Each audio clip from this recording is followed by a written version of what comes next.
அனைவருக்கும் வணக்கம். இந்த பதிவில் நம்ம இதை பற்றி பார்க்க போகிறோன்னு தெரிஞ்சுக்கிறதுக்கு முன்னாடி மறக்காமல் நம்ம சேனலை சப்ஸ்கிரைப் பண்ணிக்கோங்க. பக்கத்தில் இருக்கிற பெல் பட்டனையும் கிளிக் பண்ணிவிட்டு ஆளுங்கிற ஆப்ஷன் கொடுத்துட்டிங்கன்னா நான் போடுற வீடியோக்கள் எல்லாமே மிஸ் ஆகாமல் நோட்டிஃபிகேஷனில் வந்துடும். இந்த பதிவு மிக மிக முக்கியமான பதிவு, அனைவரும் தெரிந்து கொள்ள வேண்டிய ஒரு பதிவு. இன்று பிப்ரவரி மாதத்தின் 18ஆம் தேதி, மாசி மாதத்தின் 6ஆம் தேதி, நிறைஞ்ச புதன்கிழமை. புதன்கிழமைங்கிறது மகாவிஷ்ணுவுடைய வழிபாட்டுக்கும் அவங்கள அதிபதியாக கொண்ட புதன் பகவான் வழிபாட்டுக்கும் ஏற்ற ஒரு நாள்னு சொல்லலாம். இந்த நாளை மேலும் விசேஷம் சேர்க்கும் விதமாக இன்றைக்கி நமக்கு மாசி மாதத்திற்குண்டான 3ஆம் பிறை தரிசனம் இருக்குது. மாதம் வரக்கூடிய 3ஆம் பிறை தரிசனத்தை யார் ஒருத்தங்க பார்த்தாலும் அவங்களுக்கு பொருளாதார ரீதியாக நல்ல ஒரு முன்னேற்றம் வாழ்க்கையில் ஏற்படும். கணவன் மனைவி அந்யோன்யம் அதிகரிக்கும். மேலும் தொழில் வளர்ச்சியாகும். ஆரோக்கியம், ஆயுள் இதெல்லாம் மேம்படும் அப்படின்னு சொல்லுவாங்க. பொதுவாக சொல்லணும்னா அற்புதமான முன்னேற்றம் ஏற்படுவதற்கு மாதம் ஒரு முறை நாம் இதை தரிசனம் பண்ணுறது அப்படிங்கிறது நல்லது. மேலும் ஒவ்வொரு மாதத்துக்கும் ஒவ்வொரு சிறப்பு உண்டு. அந்த மாதத்தில் வரக்கூடிய 3ஆம் பிறை தரிசனம் ரொம்ப சிறப்பு வாய்ந்தது அப்படின்னே சொல்லலாம். பொதுவாக இந்த 3ஆம் பிறை தரிசனம் அப்படிங்கிறத சிவபெருமான் வழிபாட்டிற்கு உரிய ஒரு நாளாக நம்ம எடுத்துக்கணும். ஏன்னா 3ஆம் பிறை தரிசனத்தை தான் சிவபெருமான் தன்னுடைய திருமுடியில் சூடியிருப்பார். இப்போ நிலவை பார்த்தோம் அப்படின்னாவே சிவபெருமானுடைய அந்த முடியவே நம்ம பார்த்ததுக்குண்டான பலன் கிடைக்கும். அதாவது அவருடைய ஒரு பாகத்தை நம்ம பார்த்த மாதிரி ஒரு பலன் கிடைக்கும் அப்படின்னு சொல்லுவாங்க. மேலும் இந்த மாசி மாதம்ங்கிறது சிவபெருமான் வழிபாட்டிற்கு உரிய ஒரு மாதம்னு சொல்லலாம். அதனால் இந்த ஒரு 3ஆம் பிறையும் சிறப்பு வாய்ந்ததாக சொல்லலாம். அடுத்து இது மகாவிஷ்ணு வழிபாட்டுக்குரிய புதன்கிழமை நாளில் இருக்கிறதுனால செல்வ செழிப்பு அதிகரிக்கிறதுக்கு இந்த நாளை நம்ம பயன்படுத்திக்கணும். உங்களால் முடிஞ்ச அளவுக்கு மாலை ஒரு 6:15 இருந்து ஒரு 7:15 இல்லை 7:20 இந்த டைம் வரைக்கும் மேற்கு பக்கம் வெஸ்ட் ஃபேஸிங் பார்த்திங்கன்னா அடிவானத்தில் இது ஒரு லேசான கீற்று மாதிரி தெரியும். நீங்கள் பார்த்து வழிபாடு செய்கிறது அப்படிங்கிறது நல்லது. அப்படி நிலவு தெரியலினாலும் கூட நான் சொன்ன அந்த டைமுக்குள்ளார நீங்கள் மேற்கு பக்கம் பார்த்த மாதிரி நின்றுட்டு பிறை நிலவு தெரிகிற மாதிரி மனசுக்குள்ளாரையாவது கற்பனை பண்ணிவிட்டு கையேந்தின மாதிரி வச்சுக்கோங்க. அதாவது யாசகம் கேட்கும் போது எப்படி கையை ஏந்தி வைப்பாங்க, அது மாதிரி கையை ஏந்தி வச்சுக்கிட்டு ஓம் ஓம் சந்திர தேவாய நமக அப்படின்னு சொல்லுங்கள்.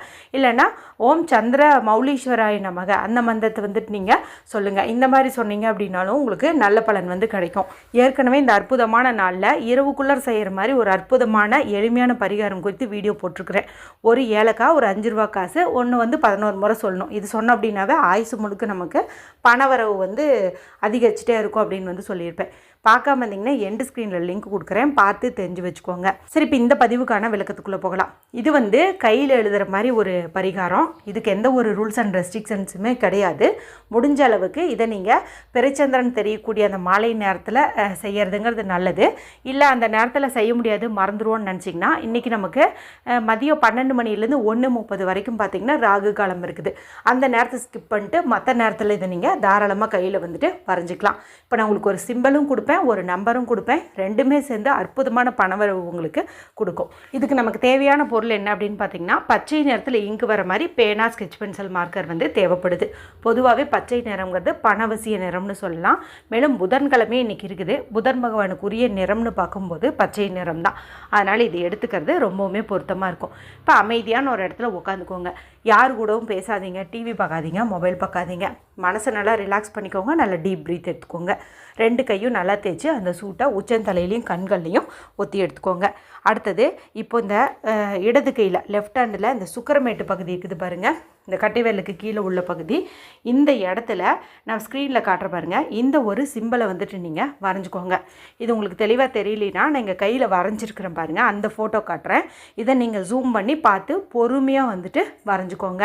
அடுத்தது கீழே மணிக்கட்டு பகுதியில் அந்த ரிஸ்ட்டு பகுதியில் ஒரு நம்பர் எழுதணும். இதுவும் பார்த்திங்கன்னா பணவரவுக்கு உண்டான நம்பர் தான். அது என்ன நம்பர் நான் சொல்லி காட்டுறேன், ஸ்க்ரீன்லேயும் கொடுக்குறேன். 199621147 199621147 இதுதான். இதை நீங்கள் எழுதிக்கோங்க.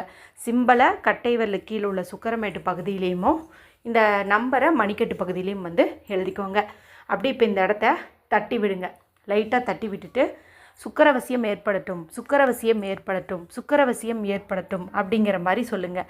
ஏன் நம்ம இன்றைக்கி சுக்கரவசியம் ஏற்படட்டும்னு சொல்கிறோம் அப்படின்னு பார்த்திங்கன்னா, செல்வ செழிப்பு நமக்கு அமோகமாக பெருகணும்னா சுக்கரனுடைய அருள் வேணும். மேலும் சுக்கிரனுக்குரிய நம்பர்னு பார்க்கும்போது 6, இது இந்த தமிழ் தேதியில் நமக்கு அமைஞ்சிருக்குது. மாசி 6ன்னு வருதுலேயே இங்கே அமைஞ்சிருக்குது. அதுவும் சுக்கிரமேட்டு பகுதியில் தான் இந்த சிம்பிளையும் நம்ம வரைஞ்சிக்கிறோம். அதனால் இந்த இடத்த இப்படி தட்டி விட்டுட்டு சுக்கிரவசியம் உண்டாகட்டும் நம்ம சொல்கிறது நல்ல பலனை வந்து கொடுக்கும். சொல்லி முடிச்சுட்டு அப்படியே கண்களை மூடி உங்கள்கிட்ட நிறைய பணம் சேர்கிற மாதிரியும் உங்களுடைய பண கஷ்டம் எல்லாம் நீங்கிடுச்சு, நல்ல தாராளமான பண வரவு இருக்குது, மூட்டை மூட்டையாக நம்மக்கிட்ட பணம் சேர்ந்துக்கிட்டே இருக்குது அப்படிங்கிற மாதிரி இமேஜினேஷன் வந்து பண்ணுங்கள். அதன் பிறகு உங்களுக்கு என்ன வேலைக்கோ தாராளமாக போய் பாருங்கள். இந்த சிம்பிளை பார்க்கணும். அதே போல் இந்த நம்பர் எழுதியிருக்கோம் பாருங்கள், இந்த நம்பரை நீங்கள் சொல்லணும். சரிங்களா? எத்தனை முறை வேணால் சொல்லலாம். சொல்லும்போது நான் எப்படி தனித்தனியாக சொல்லணும் அதே மாதிரி தான் வந்து சொல்லணும். சேர்த்து சொல்லக்கூடாது. அதாவது 199, 621, அதாவது 199, 621 இப்படி சொல்லாமல் ஒவ்வொரு நம்பரையும் தனியாக வந்து சொல்லுங்கள். ஏன்னா ஒவ்வொரு நம்பருக்கும் ஒரு எனர்ஜி உண்டு. அதை நம்ம தனித்தனியாக உச்சரிக்கும் போது தான் பலனை வந்து கொடுக்கும். சரிங்களா? இப்போ நான் காலையில் ஒரு வீடியோ போட்டிருந்தேன் இல்லையா, அதையும் செஞ்சுட்டு இதையும் செய்யலாமான்னு கேட்டால் தாராளமாக செய்யலாம். எந்த தவறுமே கிடையாது. இல்லைனா குறைஞ்சபட்சம் இது ஒன்றையாவது நீங்கள் செய்யுங்க. அற்புதமான பணவரவு ஏற்படும். வீடியோ பிடிச்சிருந்தால் மற்றவங்களோடையும் ஷேர் பண்ணுங்கள். ஏதாவது சந்தேகம் இருந்தால் கமெண்ட் பண்ணுங்கள். மற்றும் ஒரு பயனுள்ள பதிவில் உங்களை சந்திக்கிறேன். நன்றி, வணக்கம்.